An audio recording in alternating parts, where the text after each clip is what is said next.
We'll guide you through how to download and install Steam on a PC or laptop. If you find this useful, then consider subscribing and liking the video. Steam is a great application to have. Essentially, it's a game store, but also a game launcher. So on there's going to be paid and free games. And then what you can do is go and get them into your Steam library. And from your Steam library, you can get them installed onto your computer. So we're going to guide you through this step by step. To go and get started, we do need to go and open up a web browser. So that could be Google Chrome, Microsoft Edge, Firefox, it doesn't matter. We can go and open it up.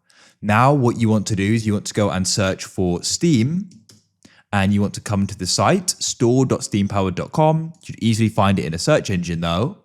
Now what we're going to do is head to the top right, and you're going to go and see the option for install Steam. Hold off for a moment. For now, we'll go and press sign in, because you do need to go and have an account. So it's likely you don't have one, so you can go and scroll down and press create an account. So you can click there, enter in your email, you can confirm it, choose a country of residence and confirm you're not a robot by confirming you're a human.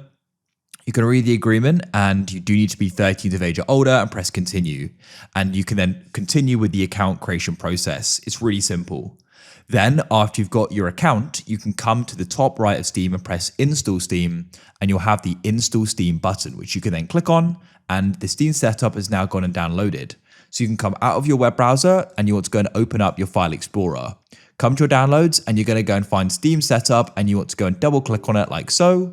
You'll go and get a Windows security pop-up, and then you can go and press next. Choose your language by pressing it and press next.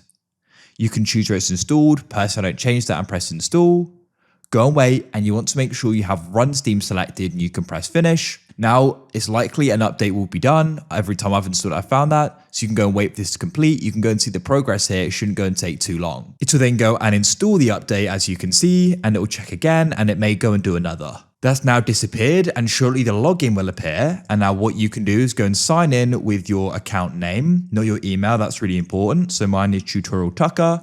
Then you can go and type in your password like so, and we can then wait, and you need to enter in a code to be sent to your email. After you've done that, it will then say loading user data, and it's now going to open up. If you've got this pop up, you can keep open or close.